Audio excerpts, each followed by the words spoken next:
Hi, this is Mel. I hope all of you are doing awesome. Today we're going to do another story. This story is a love story, but at the end is a little bit different. Okay, so the story is written by me and read by me. So the name of the story is A Christmas to Remember. So Joe and Sam. Joe, some people called her Joe, some people call her Joey. So Joe and Sam lived with each other for many years. From their childhood, lived next door to each other, and they were very much in love, and they went to the school and high school together. They were high school sweetheart, and then they got married. So after they got married, then Sam went to the military there. Before he went to the military, he did some computer science courses. So he was working in the computer department, not in the battlefield, but he still had to go from military bases to bases. So he didn't want to take Joey everywhere because it would be difficult. They had two children together, one boy and a girl. So Sam decided to keep Joey in her mom's home. Joey was only daughter, and her dad was not there anymore, so her mom was alone. So she decided to stay with mom. The house was actually in her name. Her mom made the house in Joey's name. So she decided to stay with her mom and her two kids, and it was working out fine because Joey worked in the school, and the same school the children went to. So it was good for the mom to be in the same school, teach in the same school, so she can keep an eye on the kids. And dad is in the military, so he was traveling. But Sam used to come every year during Christmas for a month, and they had a good time. They went to visit places, had fun, went to relatives' house. Relatives came to visit them, and the children did all kinds of fun things with their dad when he was there. So it was going really nice. There was no problem, and life was good. But as we all know, life does not stay good all the time, or does not stay bad all the time. So it's just like seasons. As different thing comes. So there was a Christmas game, and the children were a little bit big this time. Like they were around 10 and 12, not so big, but still not so little. And Joy was doing really great on her teaching job, and mom used to babysit in home, Joy's mom, so she would babysit a neighborhood kid. And everybody was doing okay. It was time for Sam to come home during the Christmas time, and everybody was waiting impatiently for Sam to come.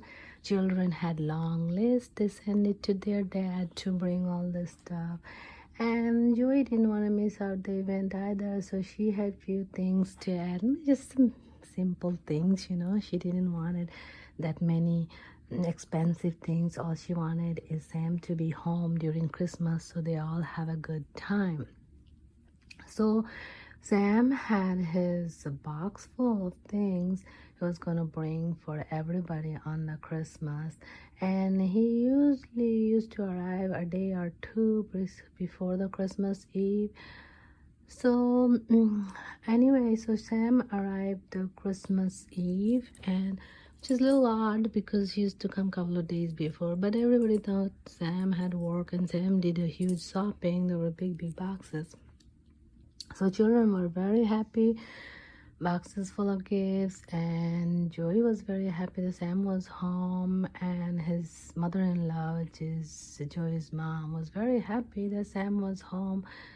And everybody was enjoying and going places, eating out, having fun. But everybody did notice that Sam was a little different this time.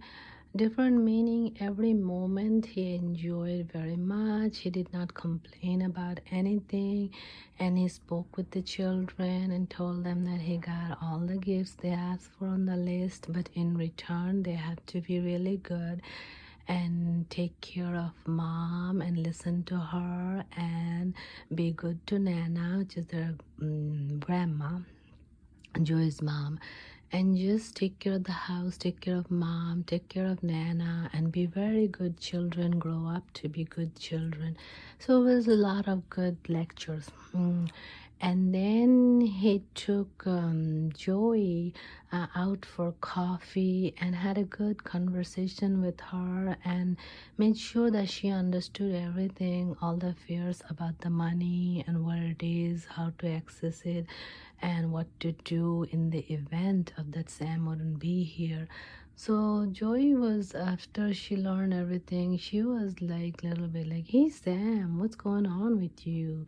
Are you having an affair? Are you planning to leave us? And that he didn't say anything. He seemed very sad and not just sad and serious. He didn't take it funny ways.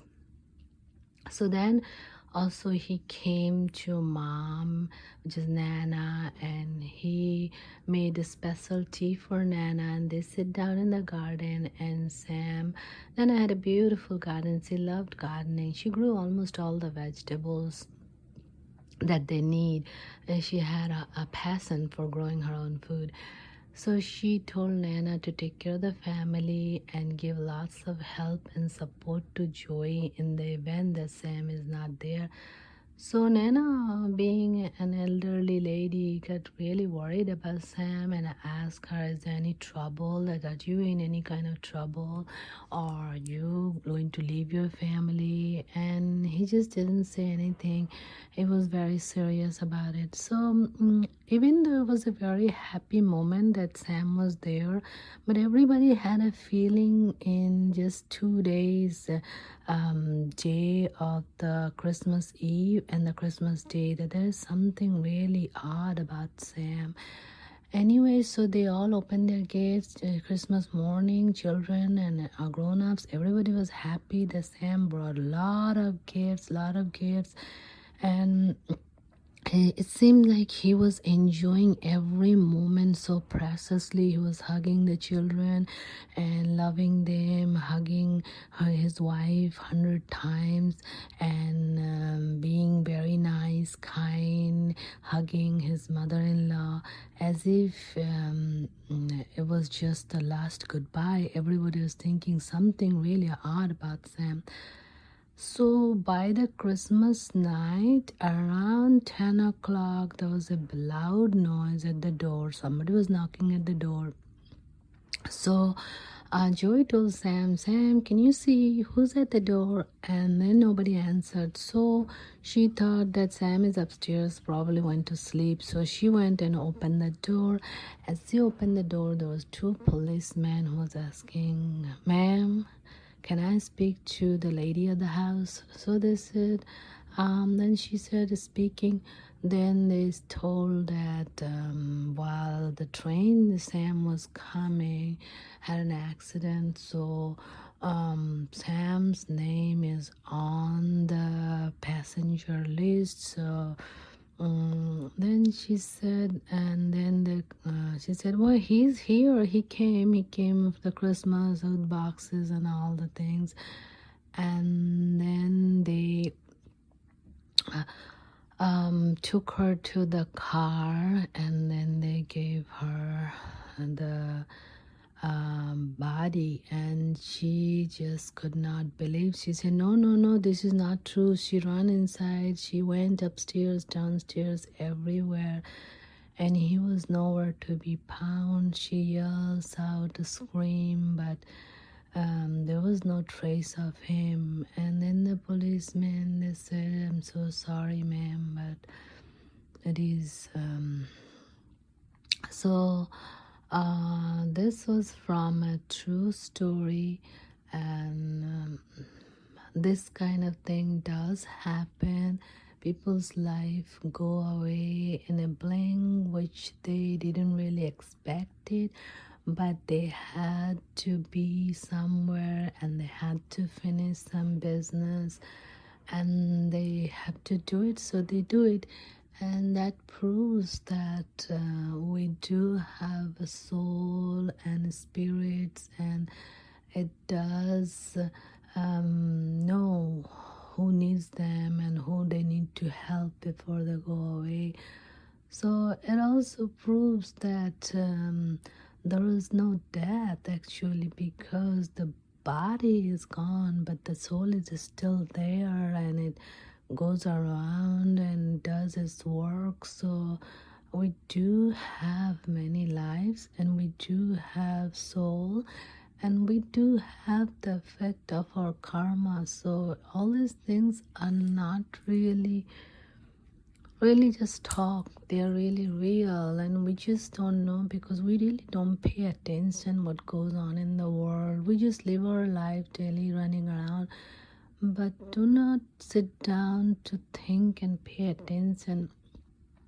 And if you ever pay attention, then you will notice that there's a huge push towards keeping us in very noisy situation with lot of things. There's just huge push. You'll see everywhere cell phone, TV, computers, a lot of things like gadgets, which keeps our mind, our thought process, our eyes busy and does not let us have a single moment alone. But the minute you start spending time alone without gadgets, you will begin to understand a lot of these things, and then you realize that, hey, there's really someone is really trying hard to keep us all the time busy, so we really don't realize what is this life is about. And so the yogis, if you see the yogis, they spend years alone in lonely places just focusing, and they don't have gadgets.